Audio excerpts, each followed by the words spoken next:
Shalom teman-teman semua. Saya akan membagikan yang saya dapat dalam training G4C yang diadakan oleh bidang misi Sinode GKMI yang lalu. Anak penting bagi Allah, Matius 18 ayat 1-6. Apa yang penting bagi Allah, itu penting bagi kita. Saatnya gereja memprioritaskan pelayanan anak. Anak adalah gereja masa depan dan gereja masa kini. Ada 5 sisi yang harus dialami setiap anak. Yang pertama, kid salvation, keselamatan anak. Yang kedua, kid community, komunitas anak. Yang ketiga, kid karakter, karakter anak. Yang keempat, kid talent, talenta anak. Yang kelima, kid mission, misi anak. Poin pertama, kid salvation, keselamatan anak. Membimbing anak memiliki kepastian keselamatan dengan percaya dan menerima Yesus sebagai Tuhan dan Juru Selamatnya. Anak mengalami pertobatan sejati. Anak yang tidak usah disuruh-suruh atau didorong-dorong baru datang beribadah. Anak harus mengalami pertumbuhan rohani. Kondisi anak di zaman ini, dunia pada zaman ini menawarkan hasrat yang menggoda anak-anak sehingga mereka lebih mengutamakan hal-hal yang bersifat fana dibandingkan dengan kehidupan rohani di dalam Tuhan. Melalui media televisi, internet, iklan, film, sinetron, radio, dan lain-lain.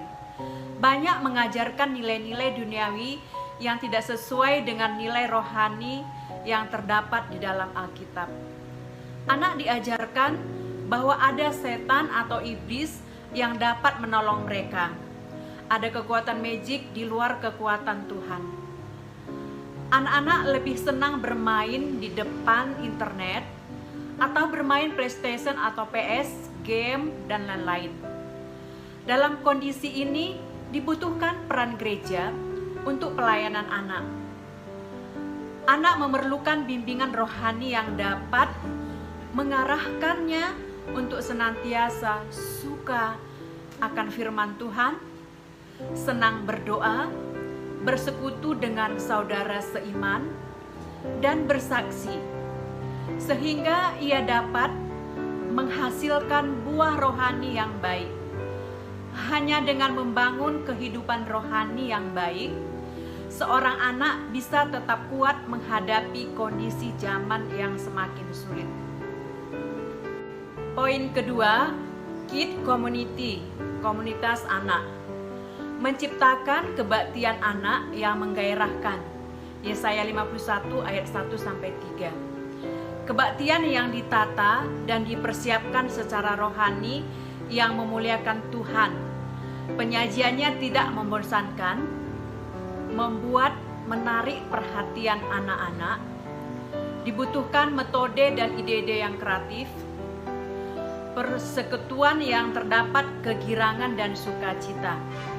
Nyanyian syukur dan lagu yang menyaring, puji-pujian bagi Allah yang dinyanyikan dengan lagu bertempo cepat dan bersemangat. Puji-pujian yang penuh sukacita dinyanyikan untuk memuliakan Tuhan dengan kata-kata yang alkitabiah. Sebisa mungkin menarik minat mereka dan menerima lawatan Tuhan agar minggu depan datang lagi ke sekolah minggu. Kalau anak senang, pasti mengajak temannya untuk datang bersama. Menggairahkan bukan hanya karena metode, tapi karena prinsip-prinsip kasih. Poin ketiga, karakter anak atau pemuritan. Membentuk karakter anak untuk menjadi serupa Kristus. Menjadikan anak menjadi murid. 2 Timotius 1 ayat 13-14. Memuridkan anak dengan mewariskan ajaran yang sehat yang bersumber pada Alkitab. Kawanan kecil atau kelompok tumbuh bersama menjadi sebuah strategi yang tepat untuk membentuk anak yang memiliki karakter seperti Kristus. Karena penanaman nilai Kristiani yang sehat sejak kecil. Poin keempat, talenta anak. Potensi dalam diri anak. mendampingi anak agar menemukan dan mengembangkan talentanya. Setiap anak memiliki potensi yang luar biasa dalam dirinya, karena Allah yang telah merencanakannya. Poin yang kelima, Kid Mission, melibatkan anak dalam misi sedunia sampai ke ujung bumi. Seorang anak memiliki mimpi untuk memenuhi kehendak Allah, mau menjadi seorang misionaris. Baiklah, rekan-rekan sepelayanan ibadah anak yang dikasihi dan mengasihi Tuhan. Saya akan melanjutkan dengan apa yang kami peroleh selama 3 hari mengikuti J4C, yang tadi sudah dijelaskan adalah Just for Christ. Bagian selanjutnya adalah kami belajar bagaimana kita harus membuat komunitas bagi anak-anak kita. Komunitas yang menggairahkan bagi anak-anak kita. Hari Minggu menjadi hari yang dinanti-nantikan oleh anak-anak karena mereka tahu mereka akan menikmati sebuah ibadah anak yang menggairahkan dan mendatangkan sukacita yang besar. Bahkan disampaikan oleh pembicara bahwa anak-anak itu sudah sedemikian terbentuk dalam pikiran mereka untuk mengutamakan Tuhan dalam kehidupan mereka. Hari Minggu adalah hari ibadah, sehingga ada kesaksian bahwa orang tua mengajak anaknya jalan-jalan ya sebelum pandemi. Mereka bilang, gak bisa papa, gak bisa mama, harus ibadah dulu, baru kita bisa jalan-jalan. Nah, bagaimana komunitas yang menggairahkan itu bisa dibangun? Jadi hal yang ingin saya sampaikan adalah menghafal ayat. Ya, jadi ayat firman Tuhan yang dihafalkan pada hari Minggu, ya, itu diulang bersama dengan orang tua, diulang pada hari Senin, hari Selasa, hari Rabu, hari Kamis, seperti itu. Lalu anak-anak juga ditelepon oleh kakak dari ibadah anak, ya, pada tengah minggu, misalnya di hari Rabu atau di hari Kamis, ditelepon untuk menanyakan keadaan mereka dan mengucapkan lagi ayat yang sudah dihafalkan itu. Nah, lalu anak-anak dilatih untuk mengaplikasikan firman Tuhan, ya, sesuai dengan ayat itu, sesuai dengan firman Tuhan atau cerita yang disampaikan, anak-anak mengaplikasikannya dalam keseharian mereka. Dan mereka diminta untuk memvideo, ya, misalnya saya sedang membantu adik mengerjakan PR-nya, atau saya sedang membantu mama membereskan dapur dan sebagainya. Semua itu dikirim ke WA group, ya, dikirim oleh anak-anak, dan mereka sangat senang untuk melakukan itu, sehingga lama-kelamaan kebiasaan yang terbentuk adalah tidak sempat lagi main game atau membuang waktu yang tidak berguna. Yang keempat adalah memilih lagu-lagu yang alkitabiah. Kenapa itu penting? Melalui lagu-lagu yang kita pilih, di situ ada nilai-nilai yang akan tertanam di hati serta pikiran anak-anak. Ada beberapa contoh lagu yang bisa kita pilih, seperti baca kitab suci, lalu Yesus Pokok, atau lagu-lagu lain yang memang mempunyai nilai-nilai yang sesuai dengan firman Tuhan. Ya, untuk menciptakan komunitas yang menggairahkan seperti itu tentu tidak terjadi secara otomatis, ya, tidak terjadi dengan instan juga. Perlu ada effort, ya, atau ada upaya supaya itu bisa terjadi. Nah, Pelayanan anak sungguh membutuhkan kerelaan untuk berkorban. Kita harus berkorban waktu, pikiran, perasaan, tenaga, bahkan uang juga. Kita melakukan semuanya itu demi melakukan pembinaan atau pemuritan kepada anak-anak yang Tuhan percayakan di gerejanya.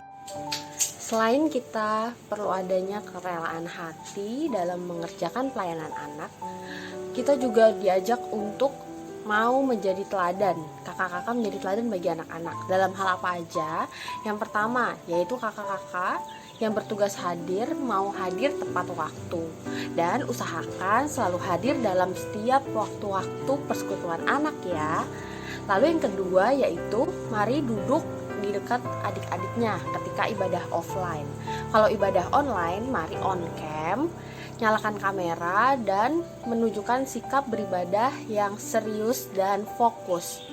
Yang berikutnya, mari menjadi teladan bagi adik-adik lewat semangat ketika beribadah dan memperhatikan ibadah online. Seperti yang tadi sudah disampaikan oleh Ibu Wati, pelayanan personal merupakan pelayanan yang akan efektif dan strategis untuk kita lakukan. Kenapa?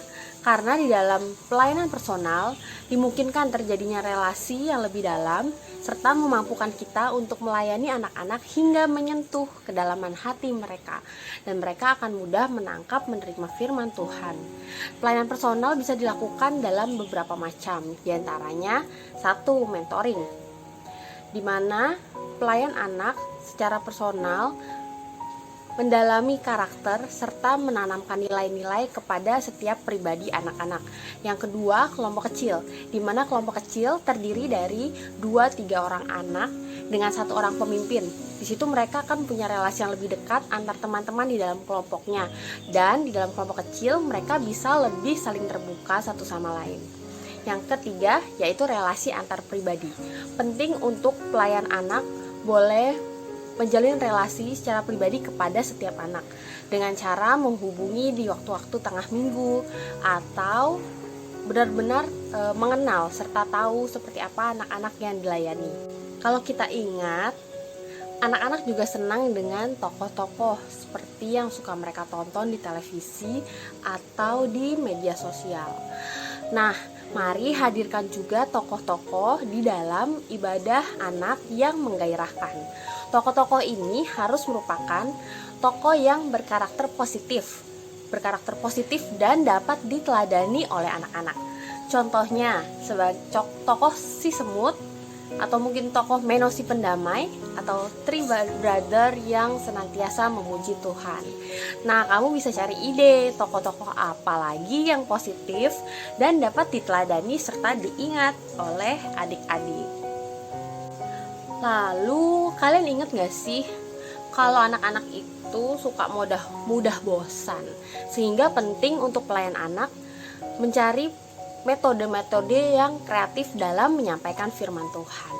Sekarang teknologi juga udah canggih ya, jadi bisa banyak cara yang kita lakukan, terutama di dalam ibadah online di masa-masa pandemi seperti ini.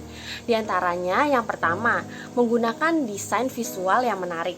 Kalau teman-teman pakai streaming, bisa menggunakan aplikasi seperti OBS atau aplikasi-aplikasi lainnya yang dapat digunakan untuk mengemas tampilan ibadah anak menjadi makin kreatif. Yang kedua, menggunakan adegan cerita atau drama dalam penyampaian firman Tuhan. Misal temanya tentang pertandingan, kita bisa nih nampilin cara bercerita dengan adanya drama, orang sedang bertanding selama berjalannya cerita. Lalu yang ketiga, dengan alat peraga. Alat peraga bisa menggunakan boneka, gambar, atau alat-alat lain yang kemungkinan besar dapat menarik perhatian anak-anak selama beribadah. Lalu yang keempat, dengan memakai kostum. Seringkali ketika kita memakai kostum sesuai dengan cerita, itu dapat membuat anak lebih mengingat dan mau tertarik memperhatikan setiap firman Tuhan yang dibagikan. Jadi kalau misalnya kalian bisa, yuk boleh mempersiapkan alat peraga atau kostum atau desain visual yang menarik supaya ibadah anak makin menggairahkan. Membangun ibadah anak yang menggairahkan, aku percaya itu bukanlah hal yang mudah. Karena kenapa? Membangun ibadah anak yang menggairahkan butuh persiapan ekstra, semangat mencari ide, dan juga waktu persiapan yang lebih maksimal lagi. Nah, kadang kita pun juga suka mentok gitu ya, mau ngapain, terus mau bikin bentuknya seperti apa, atau permainan, atau cara penyampaian firmannya seperti apa gitu. Kadang kita mentok, tapi kita harus ingat bahwa di sekitar kita, dalam komunitas kita, ada teman-teman pelayan anak yang lainnya yang bisa kita ajak untuk bertukar ide dan juga saling memberikan informasi. Jadi jangan ragu untuk mengadakan waktu-waktu persiapan dengan berdiskusi dengan sesama teman pelayan anak. Yang mengajar anak sekolah minggu sudah menerima Yesus. Pelayan anak adalah seorang yang rohani, yang telah mengalami kelahiran baru dan bertumbuh dalam pengenalan akan Tuhan Yesus. Ia memiliki karakter yang baik sehingga dapat menjadi teladan bagi jemaat. Seorang yang mencintai gereja, berkomitmen dalam pelayanan, serta setia melakukannya. Seorang yang mengasihi anak-anak dengan cinta Tuhan. Seorang yang bersedia belajar baik melalui buku ataupun teman pelayanan. Juga bersedia dievaluasi agar dapat mengembangkan diri. Seorang yang dapat bekerja sama dalam tim. Seorang pendoa. Baik, poin yang ke-11 dan yang ke-12, kami sangat mengharapkan adanya kebangunan rohani di gereja di mana Tuhan tempatkan untuk melayani. Kami merindukan agar ada komitmen bersama dalam pelayanan anak. Bahwa pelayanan anak bukan hanya urusan komisi anak, tetapi sebenarnya tanggung jawab seluruh anggota gereja. Juga penting untuk membuat pertemuan antara orang tua dengan guru sekolah minggu, karena orang tualah yang setiap hari bertemu dengan anak-anak. Juga perlu melibatkan gembala sidang dalam pelayanan anak untuk memperhatikan ajaran-ajaran yang disampaikan oleh guru-guru sekolah minggu, sehingga tidak ada ajaran atau pemahaman yang menyimpang yang tidak sesuai dengan ajaran Alkitab. Untuk itu, mari kita bersama-sama untuk membangun komitmen untuk memajukan pelayanan anak di gereja kita. Tuhan memberkati.